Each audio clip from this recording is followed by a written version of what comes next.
Hi guys, my name is Glorife. For today's video, ipapakita ko sa inyo kung paano ko nalalaman ang oras at kung anong oras na ngayon. Ito yung hawak ko ay isang talking watch. Maliban sa cellphone na ginagamit namin, ito rin yung pinaka ginagamit namin para malaman yung oras.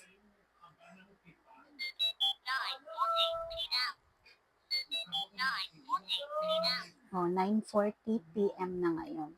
So, ito kasi, mas ginagamit ko talaga to pagka nagmamassage ako.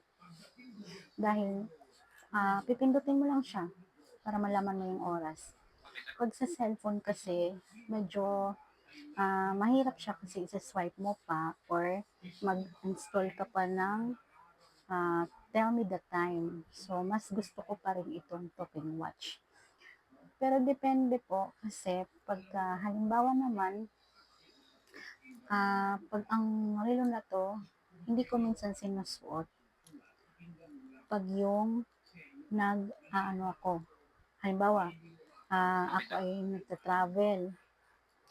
Hindi ko siya gaano sinusuot kasi nga nabibigatan ako sa kamay.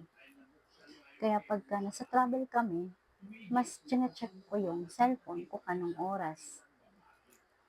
Pero noon talaga, pag nagmamassage ako, or hanggang ngayon naman, ito ang ginagamit ko. Sana maintindihan niyo yung paliwanag ko, no? Dati nga ang mahal pa nito guys, alam niyo ba? Nung binili ko to, nasa 1,000 mahigit, 1,700. Pero ngayon mabibili mo na nga lang to ng ano na lang, minsan sa online. Meron nga to sa TikTok shop ko eh, mabibili mo na lang to ng 700, mga ganyan. Depende sa ganda, depende sa klase. Kasi meron din itong ano, yung parang rubber lang yung strap. Ito kasi stainless siya kaya medyo mahal. So, yun. Tingnan natin anong oras na. Yun. Kaya madali naming malaman ko ng oras kasi marami ng paraan. Maliban sa cellphone namin na nagsasalita, yung relo din namin nagsasalita.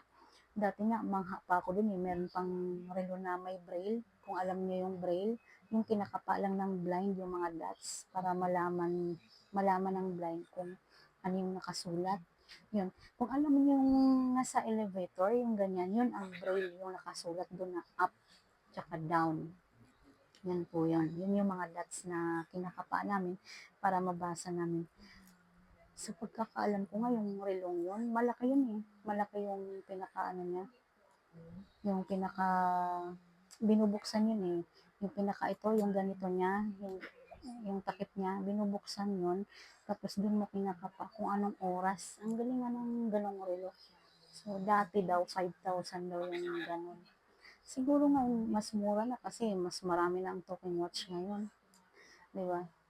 Kaya masaya ako na sobrang ganda na ng technology talaga ngayon. Kasi liban sa talking watch, yung cellphone, pwede ka pang mag-download ng Tell Me The Time or yung iba nga talking watch din ang tawag nila dun sa sa clock na nagsasalita din every 1 hour. Depende sa pag-set yun eh. Merong every minute nila sinaset pero maingay naman yun. At marami na rin paraan ngayon paano ka makapag-set talaga ng oras. Ito, ito kasi nabibigatan talaga ako pag dinadala ko to sa travel kasi parang ano, or hindi lang talaga ako sanay na may mabigat sa kamay ko. Pero maganda siya. Hindi naman siya ano, hindi tulad ng iba, meron kasing ganito na parang nagbabakpak tapos makati siya. Ito naman hindi kasi stainless talaga siya. So, yun. Alam niyo na kung anong ginagamit ng blind liban sa cellphone para malaman ng oras.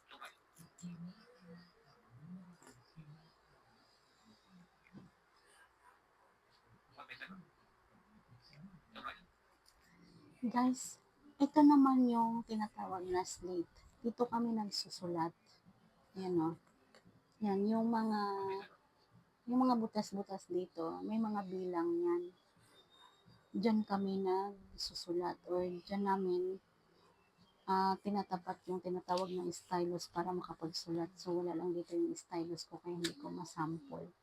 Basta ito, yan, itong mga, yung mga cell na to, or mga butas na to, dyan, tinutusok yung stylus. May bilang yan, 1, 2, 3, 4, 5, 6. Ang bawat cell nito or bawat butas nito.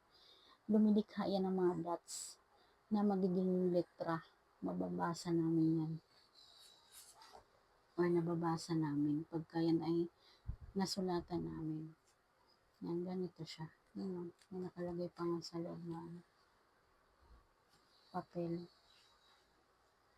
Ang ginagamit ko talaga dati is braille paper kung tawagin. Braille paper, wala. Tapos na yung ganun ko. Ito, ano na lang to. Papel lang to. Nilagay lang dito para hindi lang siya maano ba. Or hindi siya masira yung dito sa pinakaano, yung lock kasi para siyang naglalak pag wala to. Matagal na kasi to. Ilang taon na to sa akin. Siguro may mga ano na, 10 taon na or more than. Matagal na to sa akin. Ito ang state. Ito ang ginagamit ng mga blind para makapagsulat. Namimiss ko na nga magsulat kasi wala na akong stylus. Yung parang pinaka-ballpen namin. Hindi ko alam kung nasan na. Yun. So, sana guys, sa susunod mas marami pa akong mai-explain or mapakita sa inyo kung ano ba talaga ang buhay ng isang blind na kagaya ko. Sana lagi niyo pong isusupport ang aking video. Paki-subscribe na rin po ng aking YouTube channel na Glory Vibes para ma-updated po kayo sa mga bago ko pong uploads. Thank you!